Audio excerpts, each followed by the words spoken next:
So let's look at a question that asks us to compare two velocities, initial and final, and time with a distance moved and an acceleration. Okay? So in this question, we leave a 35-mile-an-hour zone, enter a 45-mile-an-hour zone, takes 5 seconds. Okay, there are a lot of numbers, a lot of things going on. First I'm going to start with drawing a picture. So I'm in a vehicle. There we go. So I'm in my car. I'm in a 35-mile-per-hour zone. So at this point, I'm traveling at 35 miles per hour. Okay. Then, I'm going this direction, and after 5 seconds, I'm now over here going 45 miles per hour. Okay. So 35 miles per hour, 45 miles per hour. And actually, I've just decided I don't want to have to deal with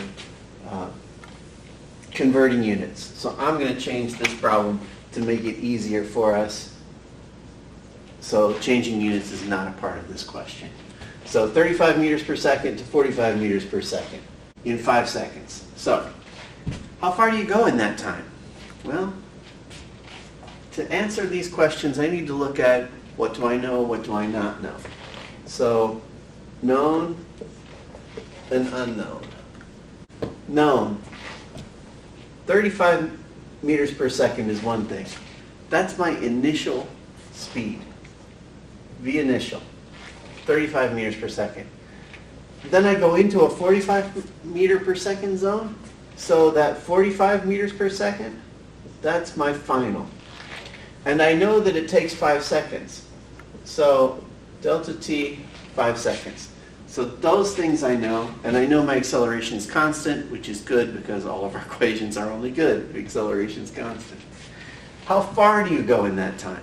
So that's asking for delta x. What's your acceleration during that time? That's asking for a. So if I can now find equations that relate these things to those things, we can get it. And I know that my v average is equal to 1/2 v initial plus v final. I've taken off the x subscripts just to make my life easier. My average velocity I could find. Alright, so I've got that. But it didn't ask that.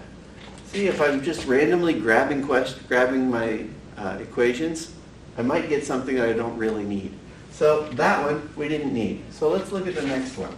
So my acceleration is Vx final minus Vx initial over delta t.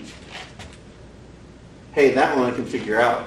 So I'm going to skip from this one to the next one. I'm going to answer this question first because that's easy. Vx final. So here I'm switching back and forth between using x's and not. V final minus V initial. So V final, so this is 45 meters per second minus 35 meters per second over delta t is 5 seconds. So 45 minus 35, that's 10. So 10 meters per second divided by 5 seconds, that's 10 over 2 meters per second squared. Units for acceleration are meters per second squared. Okay. So acceleration, 2 meters per second squared. So we've got that one. So this one is done. 2 meters per second squared. Delta x. So delta x, I can't use this equation. Well, let's see. So this is delta x over delta t. That's another part of that same equation. The x average is this, and it's also equal to that. Oh, maybe that equation is going to be useful for us. Good that you don't erase things that you start with, because you might find out you can use them later. Look at that. I can solve that one right there. So if I'm looking for how far you go, looking for delta x, solve this equation for delta x. So delta x equals 1/2 v initial plus v final over delta t, I have to multiply the other side by delta t. Delta t, so that's 1/2 v initial is 35 meters per second plus v final, 45 meters per second, times delta t, which is 5 seconds. So this is 1/2 times 35 to the square, so it's 80 meters per second times 5 seconds, and 1/2 of those 40 times 5 is 200. 200.